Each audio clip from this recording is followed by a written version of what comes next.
Really, this journey is just me versus me. And if I'm saying I'm going to do something and then I'm not doing it, then like, what is the actual point? You're listening to Creative Rebels, the podcast for creatives. Welcome back, Rebels. David Speed here. This week's episode is with Amelia Poamz, and it's time to shout out someone who spends her life shouting everyone else out. Amelia runs the Under 5K Club, which is basically where she gives shine and spotlight to music artists who have under 5,000 followers on social media. What a beautiful thing to do. Guys, as creatives, we need cheerleaders, we need curators, we need support systems. We need the people who are going to be there for us. And so often is the case that the only people who are getting shouted out are the people who've already built their big established audiences. And Amelia's gone, no, I'm going to give the shine to the people who need it, which is you guys with under 5K. Beautiful, unselfish, and so necessary. And what would we do without those kind of people? I think it's so important. And I try and do it myself as much as possible, to be a cheerleader for when I see really fucking good work, to shout it out, to tell people to. I just sent an email to someone I know who's sort of quite well connected about another creator who's making stuff that isn't being recognized, because I think that person can help. And we need more of that. And the way that we can thrive is by doing that unselfishly, doing that as much as we can, helping the other creatives around us. And that it will affect your career. The more people you help, honestly, don't do it as a tactic because it will not work if that's your tactic. But if you just are giving unselfishly, it's crazy what comes back to you. So I really wanted to give shine to Amelia on this episode. I think she's such a positive person, and there's some real lessons in this episode that I think will help a lot of people. So strap in, enjoy this episode with the founder of the Under 5K Club, Amelia Poamz.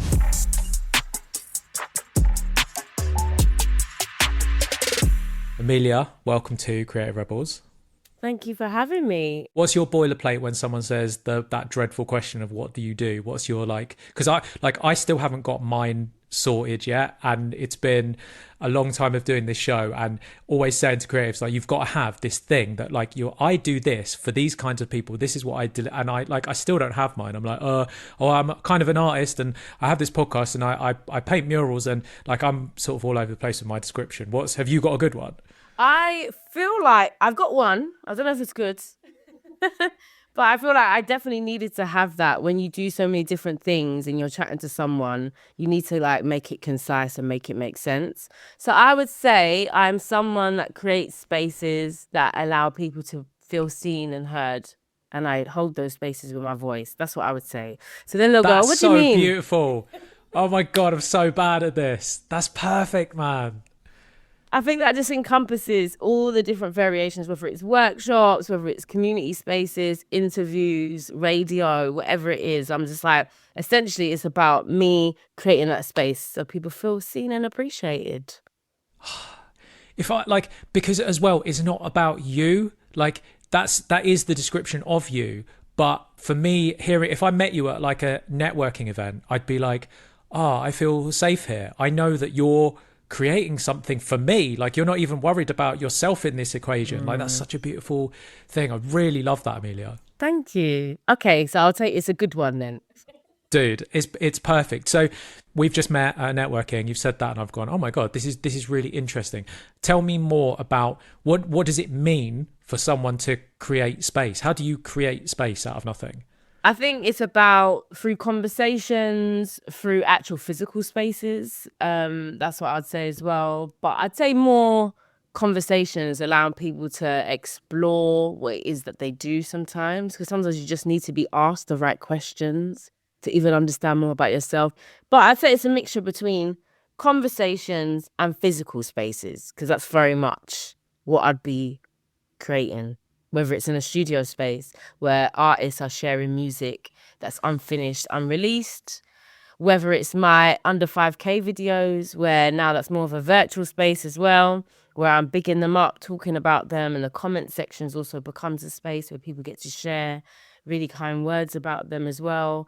So yeah, I think the space, it changes: virtual, physical, internal. One thing that came up there a lot is the word conversation. And do you think we're like losing the art of conversation, or is this like a very like boomer view of like, oh, these kids now that they're online? Do you think, are these conversations still happening but more in a digital space now, or do you think that there's a real need, that we need more conversation, that it's not happening enough?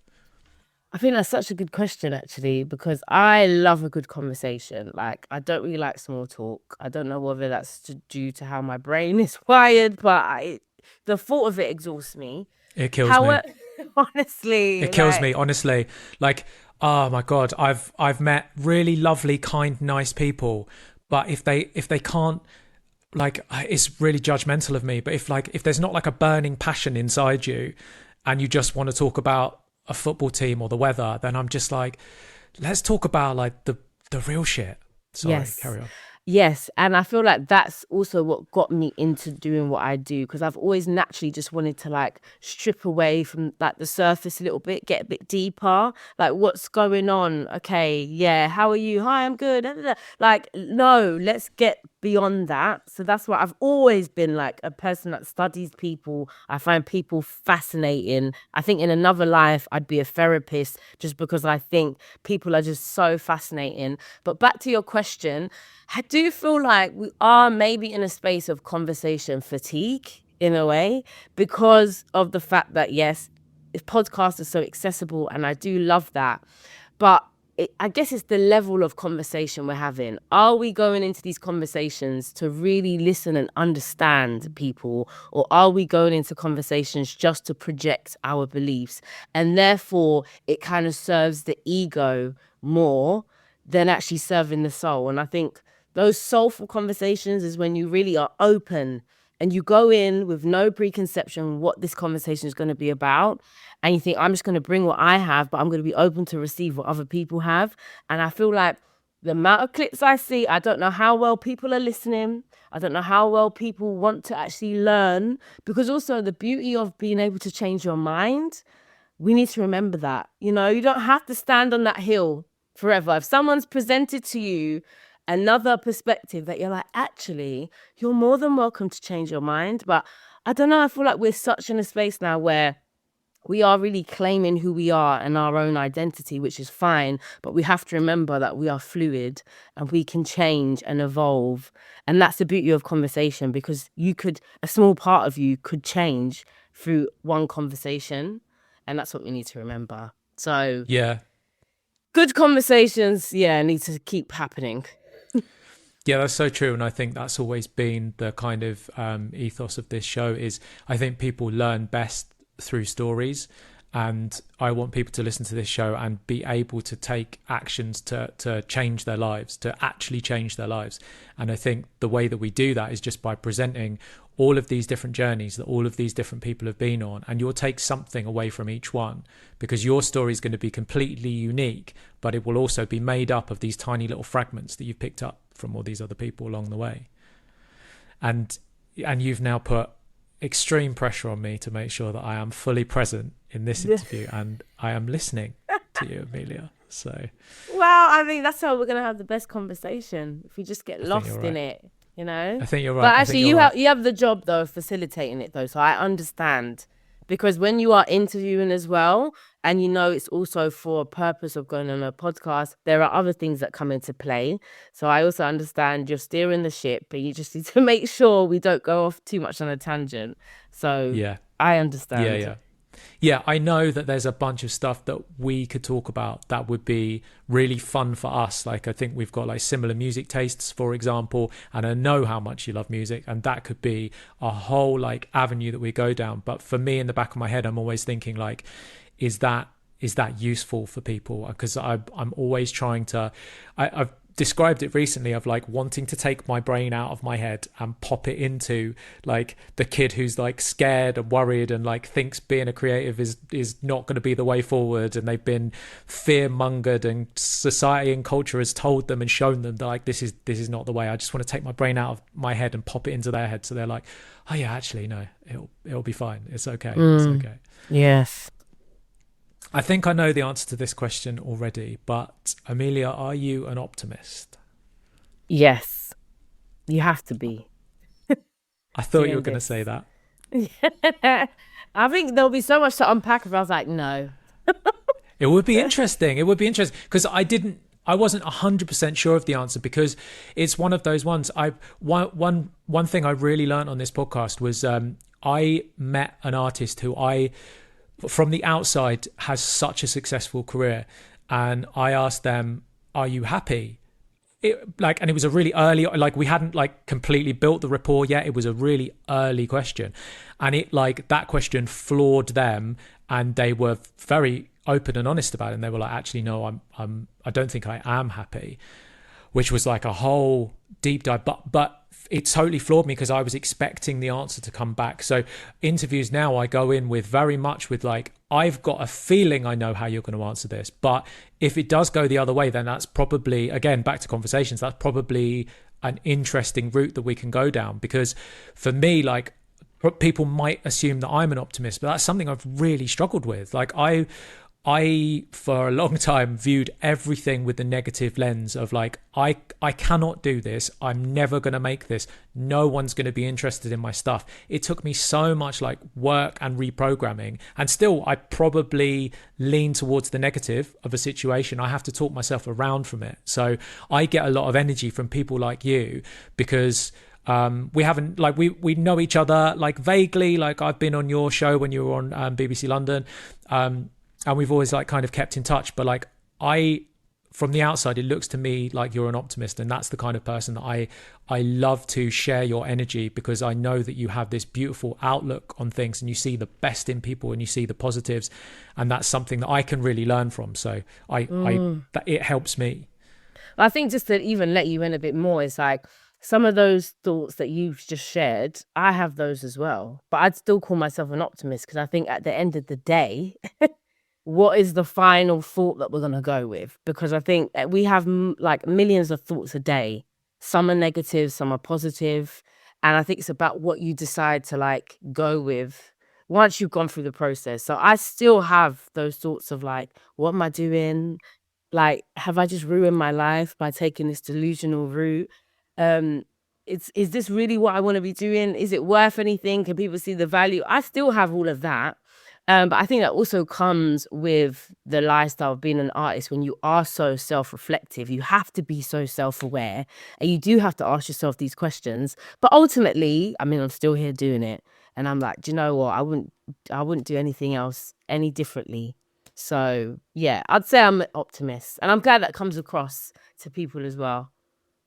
It does. And I mean, for me, that is the lesson in there, is that you keep going, you just keep going.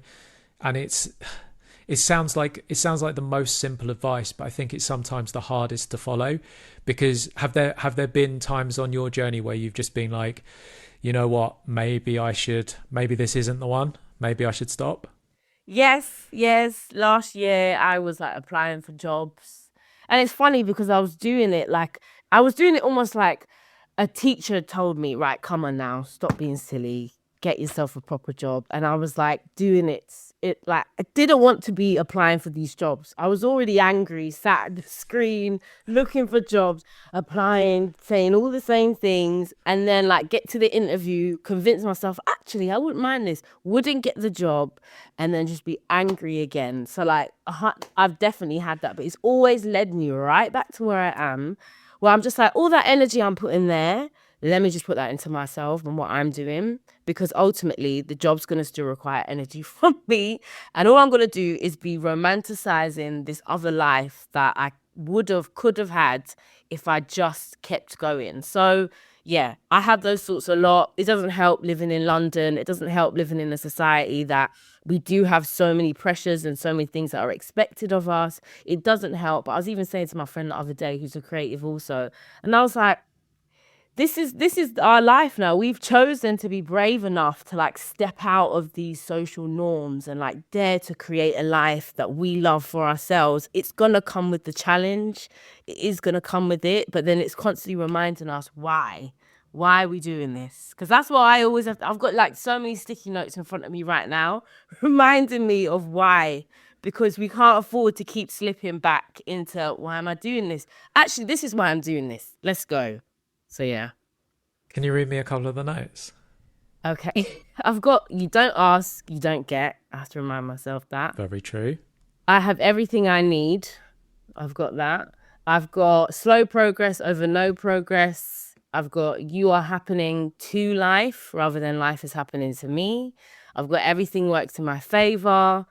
I have I'm loved, I'm valued, I'm appreciated, I'm kind, I'm passionate. All in God's timing, divine timing. I have time, spend it well, and I've got in brackets less phone time. So just loads of me, I guess, shouting at me to Oh my keep God. going. I love it. I hope people were taking notes and they've stolen some of those for themselves. Do it. Yeah. Yeah, there's a lot of gold there. What was the second one you said? I have everything I need. Yes. Dude, honestly, that I think that might be the most important for me. That's the most important thing that you said there, because I saw once the definition of happiness is being content with where you are, because being happy with where you are, even though like you're in the building stage and when you're trying to get seen and noticed, it's like being present in that time. I often look back at like the hardest times as some of the happiest times, if that makes sense, and it's because I was like very present in it of this is that building phase, and you can never, like, once you've made it, you never go back to that building phase. Like you were always it's always like this very special, like where you found out who you were, and even though you felt like giving up, you still turned up. It's I really love that note. I think that's my favorite one that you read. Yeah, because I think there's also, we put a lot of like conditions, barriers before we can do or we allow ourselves to do something, in this idea that we don't have everything that we need. Like, oh, I just need to become more confident. I need to get this. I need more money. I need more time. And it's just like we are being tricked out of our blessings like that, because it's like we're actually on like getting down to basics. We've got oxygen, we've got a functioning body. I hope a lot of us have good health or well enough health to do what we want to do. But like on the basis of things, like the basics we have, and therefore we have everything we need. Do you know what I mean? Yeah. And the fact that we've got ideas and imagination, and humans are just so fascinating, how we look around and like everything we see came from an idea and we made it happen. And it's like, that's all you need is the idea, and then just let it flow. And when you said you were talking to your mate the other week, and I think comparison can be so difficult. I remember when I sort of first took the leap, and I was watching everyone who had like been to school with, and my peers who are getting into the bottom rung of the ladder on these jobs, and they're gradually, like, every couple of years they're getting like the big pay rise and they're moving up and up and up the corporate ladder, and I'm still trying to make the art thing work. And that comparison thing of like, I want a new pair of trainers. Like, I want to be able to buy everyone in the bar a drink. Like, I want to do all these things that you're doing, but I can't do it because I chose this path that everyone said was stupid. And from the outside, it looks like maybe they were right because you're doing all of this stuff that I can't do. However, I would not trade their life for my, like, not in an instant. And I think when you were job hunting last year, that like there would be that voice in the back of your head was being like, do you know what? I know this doesn't feel right, because although like I'm gonna land this gig with this big brand or whatever, and that's gonna be money, all it's going to mean is money. That's literally the only thing it's going to mean is more money. And obviously money is like so important, and we're in this capitalist society where it is like everything, but there is also so much more, and the fulfilling rewards that you get from going down this creative path cannot be replaced. They just can't. And for me, They can't. it's worth more than money. It is. It really is. And I think we're just remembering to enjoy the process, because I think, especially when we start to look left and right and we see our peers, like I've got a lot of my peers now getting married, buying houses, like they're moving out of the area because it's just so expensive. And it's like, I just laugh now because I'm just like, that's not me right now. That is not me. And I'm okay with that now, because I'm like, it's not a case of that will never be me, but like, this is my journey, this is my process, and I'm learning so much anyway, just from every single time that I face a challenge or I face a moment where I'm like, okay, maybe I should just get another job. I learn more about myself. I'm like, oh my goodness, I'm more resilient than I thought I was. And actually, I see the beauty in like having friends that are having different paths in lives. Because I've got one friend right now who's very much going through the process of buying a house. She's teaching me so much, because I'm like, I have not even allowed myself to think in that way, because I've been so like, oh, you know what, being a creative, we're always going to be struggling with money. And it made me question, why do I have some of these beliefs that actually, no, you can still have that and Yeah. doing what you're doing, just be open to it. So now I just like, I'm learning from everyone else. I'm like, okay. And it goes the same way where like people have messaged me and been like, Amelia, I think you're so brave. Like, I wish I could be doing what you're doing. I wish I could leave my job. And I know not everyone can do that. And I think it's also based on your circumstance as well. And I think really just like take advantage of some of your circumstances. So I live at home with my mum. I know, for instance, certain things, and I think that's so important to say to people as well, because they might look at me and think she's living in like East London. She's getting to do this, this, and this. I live at home with my mum.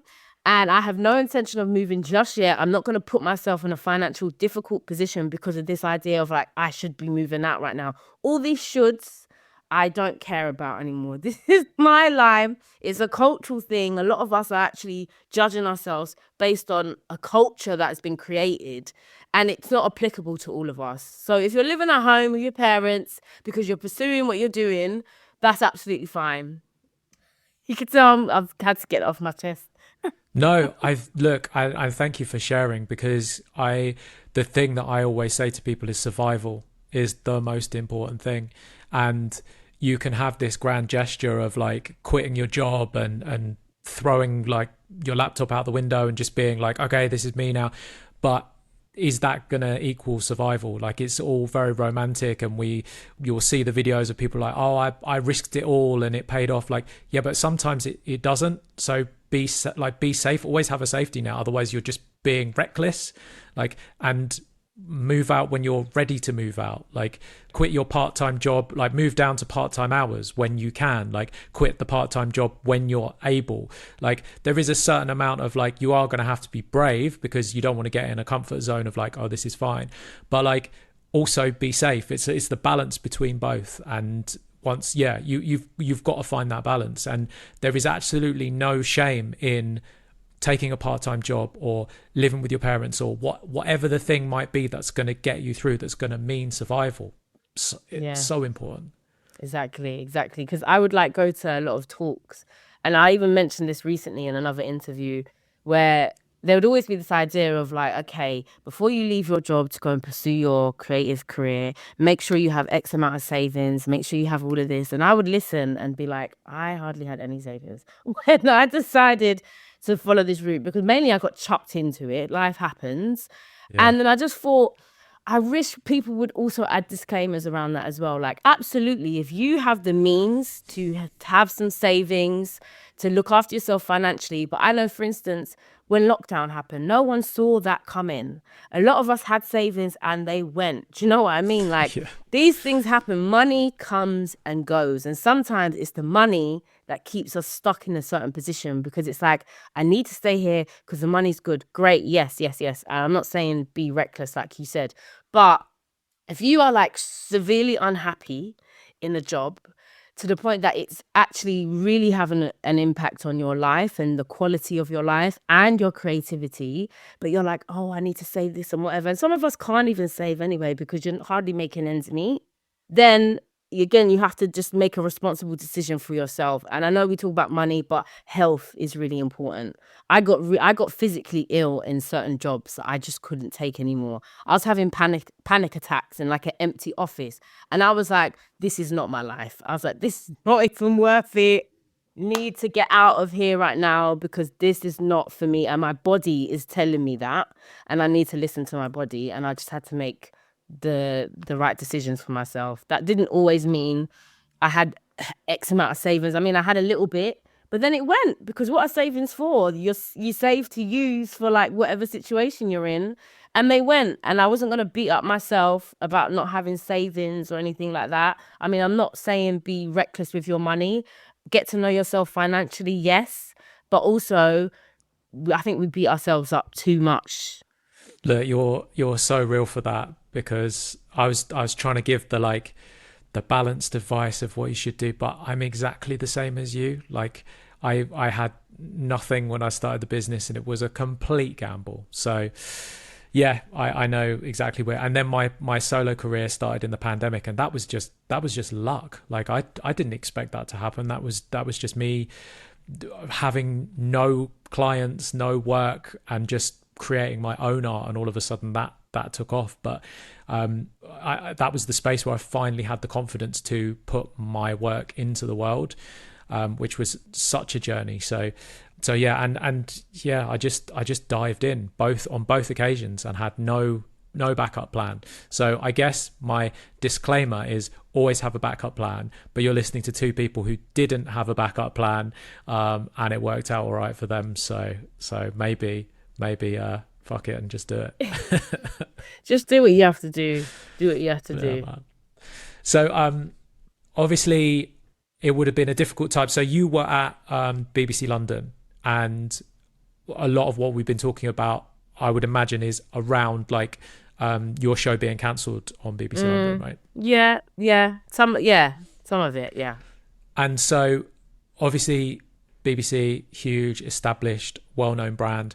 But I think what I love is that you're doing what you were doing there, but now you're doing it for yourself. And I feel like doing it for yourself, you have like your creative director, your CEO, like all of the decisions now, and all of the success that you're seeing is just down to you making the thing, but now on your own.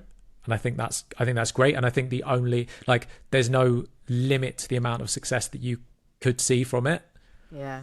And I mean, last year was a very challenging year, but a very important year. And I started to learn that towards the end of last year, that I was like, oh, this is why it had to happen like this. Because I mean, having a show on BBC Radio London, and that being like my first radio show, which, to be honest, I had no idea how long I was going to be there. Even the way I got into radio, I won a competition. Like, this was never something that I saw myself doing.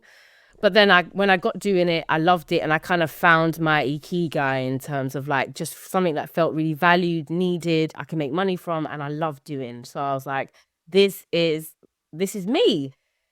But with a lot of platforms, you never know. I don't have ownership over that. Do you know what I mean? So we always knew the changes were coming. I mean, it's not like we got told just randomly. We knew when they were coming. And as much as I thought I was preparing myself, and I guess maybe the first month after my show was no longer there, I was still like, no, it's cool, it's good. I've got everything I need. I'll just send it to other radio stations, whatever. And firstly, a lot of this is about timing. It's not just about talent. You could be amazing, but in certain industries, it's like, we don't have a slot open for you. So I had to learn to balance that. And remember, it's not necessarily rejection. People are literally saying like, no, Amelia, you're great, but right now is not the best time to bring on a new presenter or whatever, which is fine. But then slowly it gets really tiring, like sending emails out, having meetings, not getting replies back, which again, I was on the other side of that for a long time, where I understand people are busy. It's not a personal thing if you're not getting emails back. However, when you're just sat there at your desk thinking, I need to get back to what I love doing. And I feel like I couldn't do what I love doing because I didn't have the platform anymore. And then around that time, friends were asking me, but where's your content? Where's your content? And I just wasn't really putting two and two together. I just kind of thought, why would someone want to just listen to me? And I realized through that, I was like, oh my goodness, I've put all the value on BBC. And listen, they are a huge, massive platform. And I get why people would tune in. There were some people that didn't know me and would just tune in for the fact that it's BBC Radio London. But I was like, wow, you've actually lost some of your own value because you've put too much of it into this platform. And then I was like, we're not having that. So the last person that asked me, where's your content? I said, you're going to be the last person to ask me this. I said, Amelia, just do it. Just put it out there. And when I was thinking of the concept, I thought, okay, what is something that I've already been doing and I know I could do forever and I know it's always going to be needed? And that's when I came up with the concept of the under 5K club. Even the name, I said, I'm not even going to overthink it. I literally made a quick logo on Canva. I said, I'm not going to overthink it because the minute I start overthinking, nothing's going to happen. So even when I was sat at home and I thought, let me even record myself talking about the concept and put it out. So it's like people have to hold me accountable now. It's not just this idea in my head. But I'm like, oh yeah, I'm working on something. I said, no, let's just action it. Let's just do it. And then the response I got, I was like, almost like that validation that was like, okay, people see what I'm talking about and it's clear and people get it and they're not like confused as to what it is. And then that following week, I just said, right, let's go. And with the under 5K club, I didn't have it all figured out. I didn't have a business plan. I didn't have anything really other than why I wanted to do it. And my phone, my ring light in my room, my little mics that my mum bought for me ages ago and I'd never used. And I just thought, let's just roll with it. Let's just do it. And then, now here I am. And it's just steadily still picking up so much traction.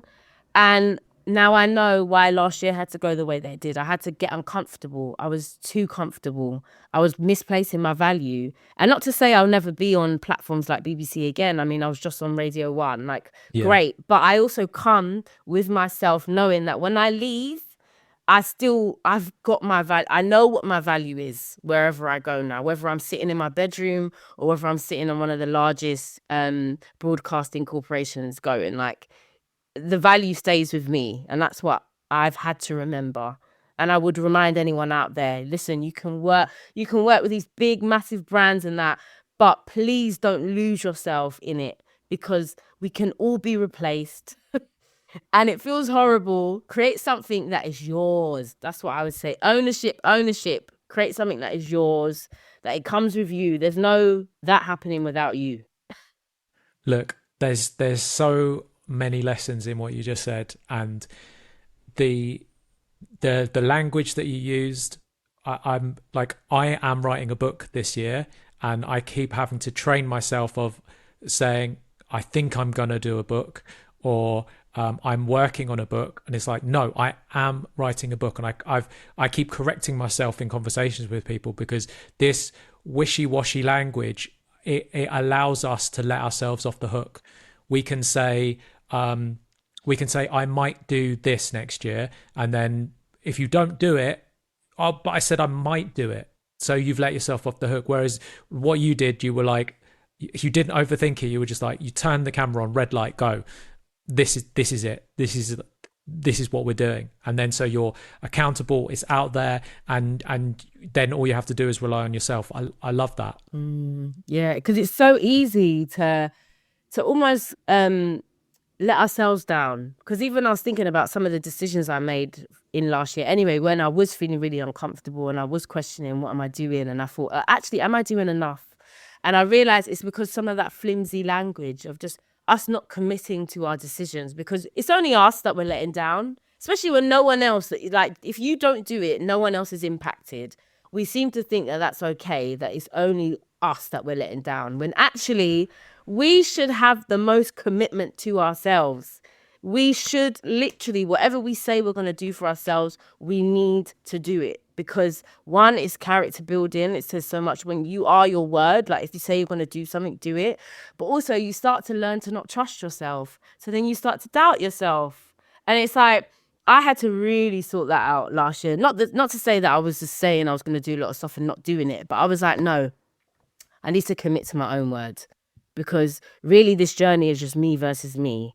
And if I'm saying I'm going to do something and then I'm not doing it, then like, what is the actual point? Like, I want other people to trust me. And suddenly, if I promise something to someone else, I put that over my own relationship with myself. No, I had to make sure the relationship with myself was the best one I have.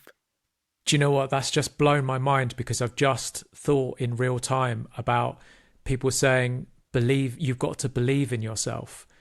I always thought like believe in yourself was you believe that you can do great things, but it's not. It's trusting what you think about yourself. And then so then that would be why, if you believe yourself, you can do anything. Because if you say, I'm the kind of person that I do what I say I'm going to do, then you just say all of the things you want to do. And because you believe in yourself, you will make those things happen. Yeah. Yeah. And do you know what, with a lot of these, like the advice that we get in these terms and phrases like believe in yourself, I think because they get used so much, you do kind of like it's diluted in a way. And then you have people saying believe in yourself that don't believe in themselves, and it just becomes like this thing that you just say. And therefore you do get to a point where you're like, well, what does that actually mean? Like, yes, I believe in myself. There's so many like actual things you can do, whether it's writing it down, whether it's like the affirmations, you say it every day, because right at the beginning you might not actually believe it, but then when you start to say it more and more and more and more and more, it is like a journey. Because unfortunately it's also just the way that we live now, society, like there's just a lot of mistrust everywhere.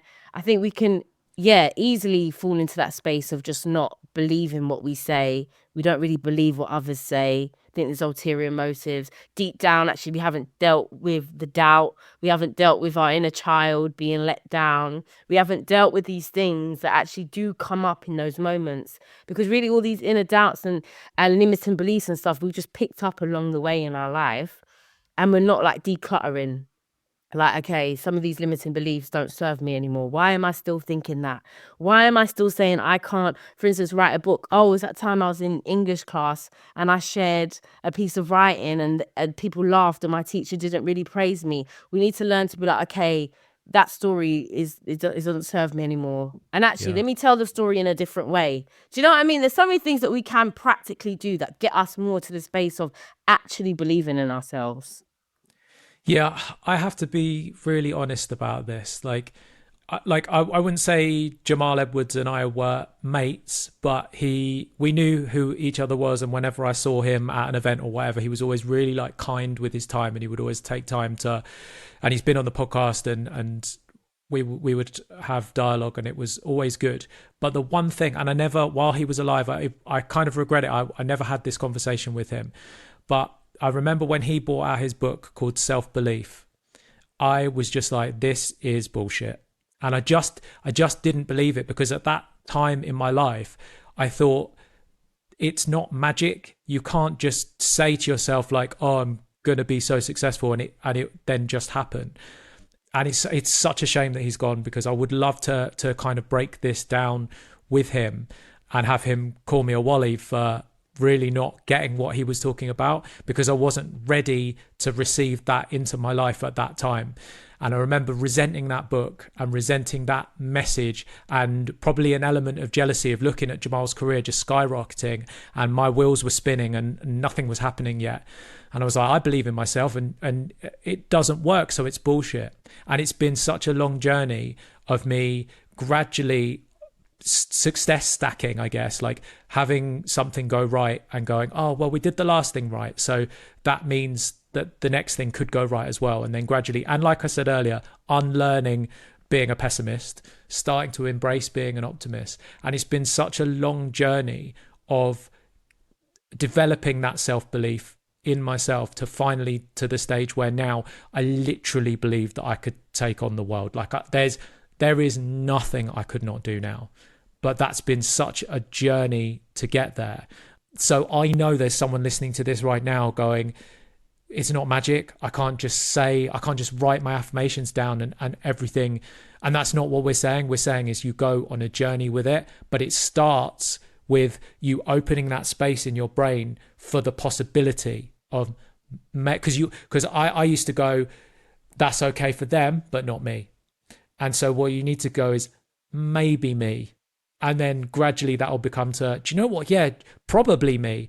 To eventually it will be like, fuck yeah, me. And then when you get to that stage, honestly, it's like rocket fuel. Like you can do anything at that stage. Yeah.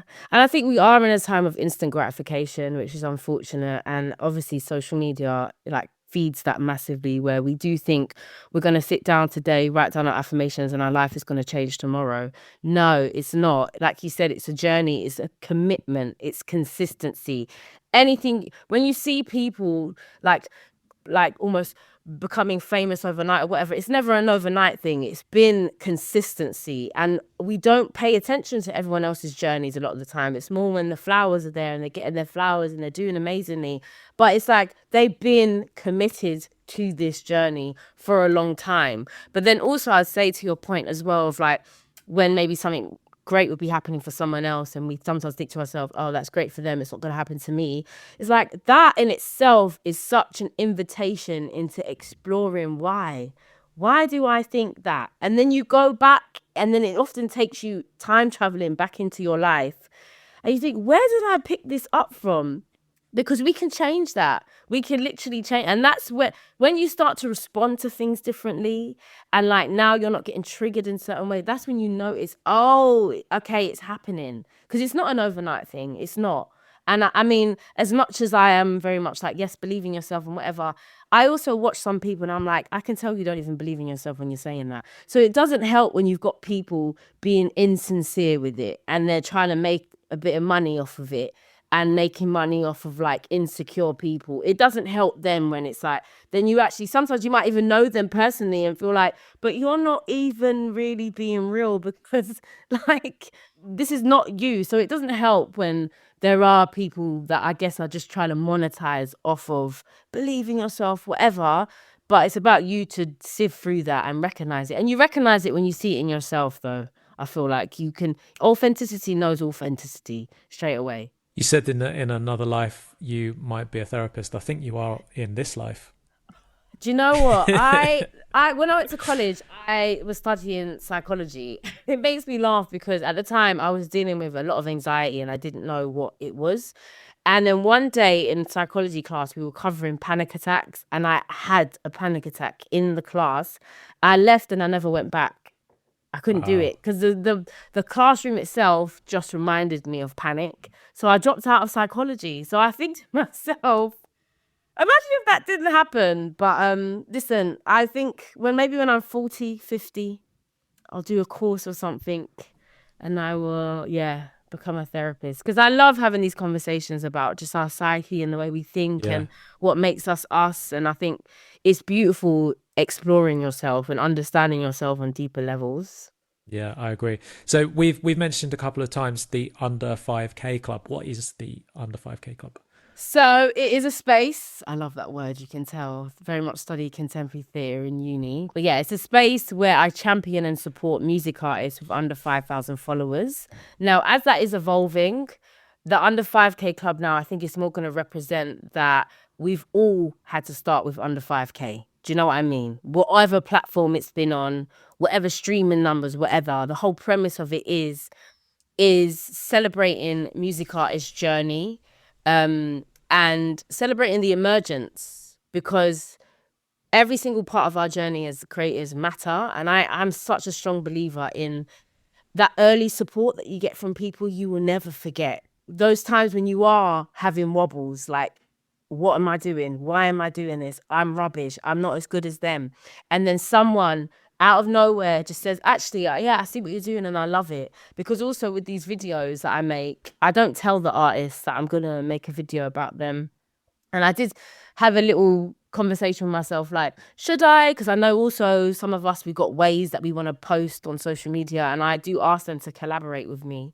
But I just thought, how nice would it be just to wake up one day and someone's just made a whole video about you and you've had no idea, And I think that just feels nicer. And I think also just to remind people that you never know who's watching. We don't always have to be constantly proving ourselves to people, that if you are just committed to this to yourself, other people are going to see that and they're going to just want to pick you up. So that's it. So that's what it started as. And now this year, because I've got a sponsorship, which I'm really happy about, which again just came out of nowhere, it's going to turn into live events, podcasts. But the main core essence of it is the videos of me in my room where I just sit there talking to myself or talking to the camera about an artist. So yeah, that's what it is. To remind us that talent over numbers, talent before numbers, as much as the numbers are important in some spaces, well, let's not get caught up too much on the numbers. Do you know what? I met someone recently from a very big record label. And in a similar way to you, I'm always looking to put people on. And this guy was specifically like, he signs grime artists and soul, R&B, hip hop. That was his thing. And there's a kid that I found on TikTok. I say kid because he would literally be half my age, probably under. Young kid, reminds me of like JME in 2003. Like, he's got bars. He's so good. Like, instantly I saw him, I was just like, talent, follow straight away. And I was like, because you never know. Like, this guy's high up at a big record label. I was like, let me show him his stuff. He didn't listen to the music. He was like, oh, is he on TikTok? Passed over my phone with his TikTok on it. And I was just so blown. I've never seen a finger move so fast. Honestly, his finger was like flying across the screen. And he was like, yeah, I'm just checking, like, blah, blah, blah. And I was like, dude, listen to the bars. He's got this one track that is just like magic, like, it's so good. I was like, just listen to the bars. And he just wanted to look at the numbers, and it was so frustrating. And on this podcast, I've always had this difficult spot in the back of my head of like, I can tell you everything that I've learned, and if you're a writer or you're a dancer or you're a painter, then if you put what I say into practice, you're probably going to make it. And then I always have this blank spot in the back of my head. But what if they make music? Because it's the hardest. It's the hardest nut to crack. And especially when we've got people who are decision makers high up who don't care about the music, they care about the numbers. It's heartbreaking. It is. And the thing is, there's a few people I follow on Twitter that have like really progressed in their music career, and they're more in the like music business side. And they always say the higher up you get, the less it becomes about the music. And it's just heartbreaking because it's like, as creators, we know this, how much we pour into what we create. And so, for instance, even in that instance where their art is just completely disregarded because of the fact that they haven't got a certain amount of numbers. And this is just down to the fact that numbers are even accessible. Like, we didn't have this a few years ago. And I think I've always loved the role of like A&R in. But even with that, I feel like so much has changed. Like, maybe about a year ago or even longer, I went to this talk and there was like quite a big A&R talking about an artist that they had signed. And this artist had like 1 million followers. And they were like, yeah, that's what we kind of look for already. And I thought, that is just stupid, because you're putting so much pressure on artists that, firstly, it's already pressure anyway to try and pursue something that isn't immediately bringing you money. So you have to have how many other jobs going on? You got live happening, you got to pay for studio time, all of this, like, and then on top of it, you want them basically to become influencers. And let's be honest, some of these songs that have blown up on TikTok and whatever, they're not the best of artists anyway. It's like fleeting moments of success, and it's like, we need to get back to, I'm not saying all A&Rs are like this, because some still very much are about the art, and they are about the development, and they are about actually just hearing talent and wanting to share that with the world and helping the artists do that. But like, yeah, we are just at a time now where the numbers are just not, then they're just becoming such a barrier. It's great if you're getting loads of like streams and followers and all of that. It's great. It works in your favor. I see it. But even like I'd get sent press decks now, and people would include the amount of followers that they have, the amount of streams a song's done, and whatever. And I would think, I don't care about that. I just want to hear the song, because to me, that's what's speaking. Are you good? Are you speaking to me? Like, let's focus on that. But unfortunately, it's kind of where we're at. Yeah. So it is really frustrating, and I really feel it for music artists, because it's already so much anyway. Just taking that leap of faith, and then for someone to disregard it because you haven't got a X amount of followers or whatever, where you can buy followers, you can buy streams, you don't even know if it's genuine. It's just this. It's heartbreaking for me. It really annoys me. Yeah. It's such a cliche to say that the cream rises to the top, but I do think if you are undeniable, if you make whatever your craft is, if you make something really fucking good, like, you will find your people. You'll find the people that need to find it. I think and again, this whole episode, Amelia, has been me talking about, I guess, the transformation of things that I used to believe to through lived experience to things that I believe now. And I do really believe now that, because I didn't used to believe this, but I really do believe now that if you make something that's remarkable, the people who are supposed to find it will eventually find it. I think you just need to get good at talking about what you make and why you make it. And I understand why that's so hard for so many people. And I remember, I think it was a TikTok I saw, but like, can you imagine David Bowie having to make content? Like he just made the songs and put them out into the world, and he wouldn't be having to wake up every morning and going, oh, I've got to make a TikTok. That's the most important thing today. And that's why I think what you're doing is such a beautiful thing, because you're shining a light on people who, they've got their craft mastered. They're making fucking good shit. They just haven't mastered the art of going viral, because it is an art. The science of it, they haven't mastered that. Maybe they don't feel comfortable allowing people into seeing all of the backstage of their life, but they make fucking great music. And at the end of the day, that is the most important thing, is the craft, the art, the product, the ideas that are in your head that you've taken out and you've made tangible. That is the core. That's the most important thing. Exactly. And I think social media is a tool anyway. It's like how we want to use it. And I do think it's still a great tool to get your music out there. And I'm not saying that you shouldn't be doing that at all, because I've come across loads of artists that I've just come across them on Instagram, TikTok, wherever. And I'm like, oh, I really like this. And if we didn't have that, I may not have come across them. However, I think the focus of it just being like, I need to get X amount of numbers, it just it changes everything. Because now you see artists making music to go viral. And it's like, oh, or are we just making music to make music? And you do hear the differences. And there have been artists, for instance, that have had management, or maybe even been signed, and they've now been, and you've seen it over time anyway, they're now been asked to make a different type of music, because it's just more about, we just need this to be popular.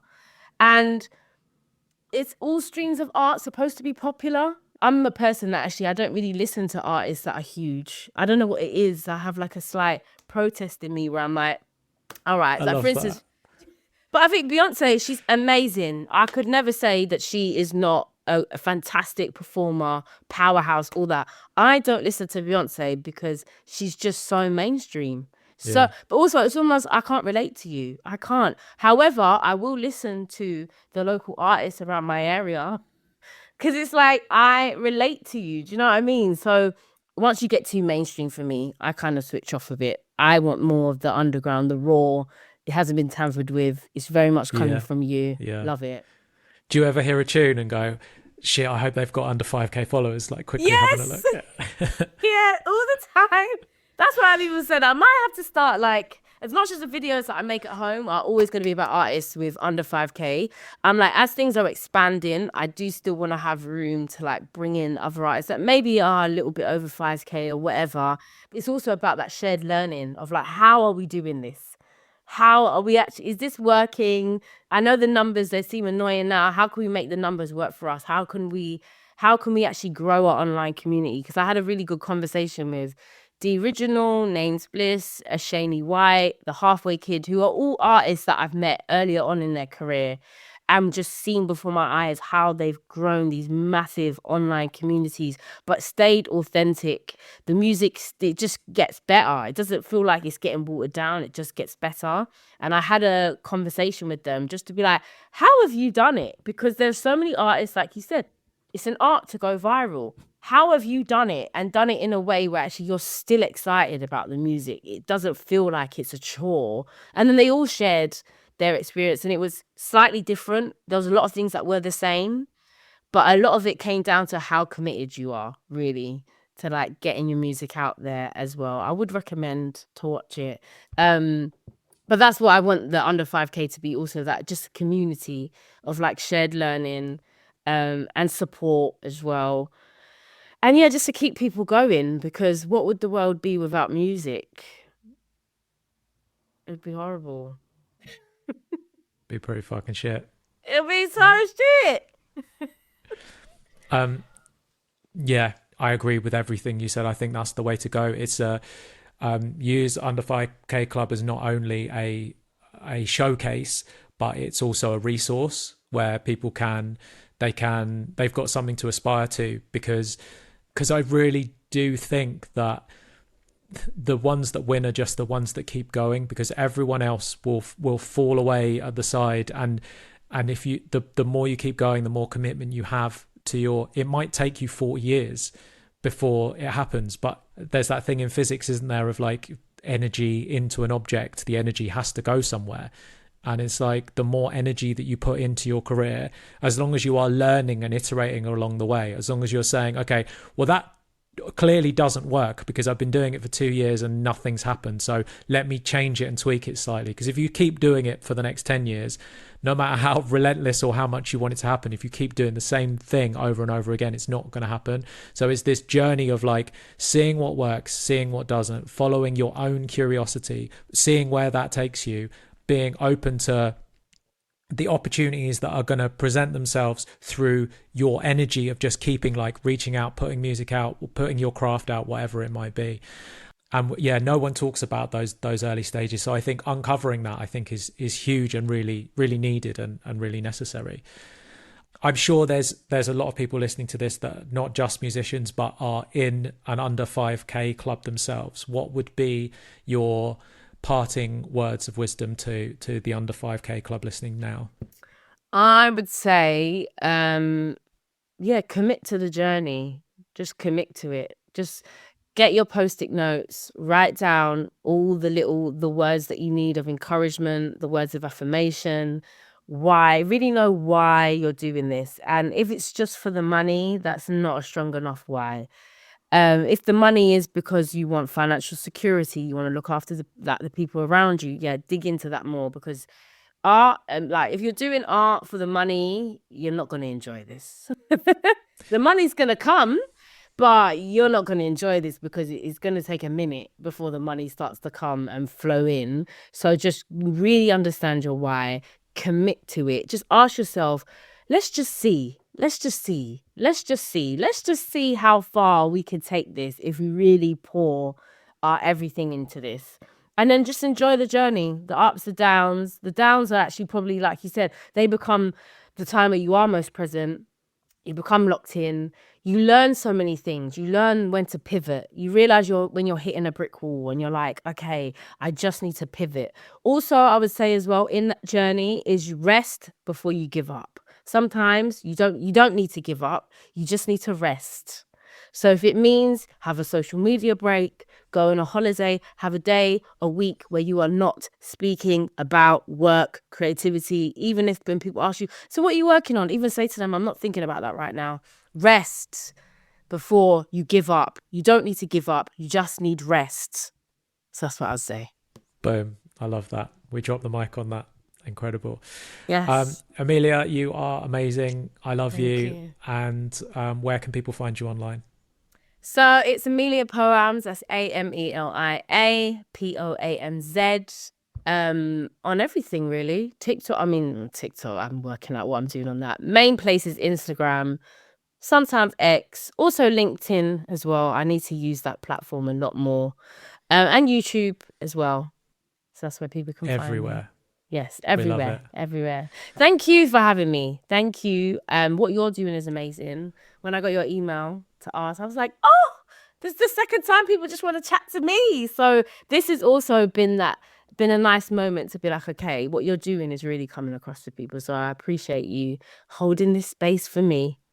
100%, man. Honestly, I love what you're doing because I don't think it happens enough. I think we need curators. We like the creative community is nothing without the champions, the cheerleaders, and the curators to lead us, to show us the way, to champion our work, to speak about us, especially if we're not very good at doing it ourselves, to spotlight us, to showcase us. And it's so rare. It's so rare, and it's even more rare for people who are that early on in their career. It's so rare for that. So I think what you do is selfless, it's beautiful, and obviously it's selfless, but it's gonna build you with it as well. And so I love that. I love everything about what you're building. So if I can ever help you with anything, then I'm 100% there, because I believe in what you do. No, thank you so much. Thank you. Do you know someone who would benefit from listening to this episode? If you do, share it with them. This podcast literally wouldn't exist if it weren't for the paid subscribers over at creativerebels.substack.com and for the team at Joy Collective.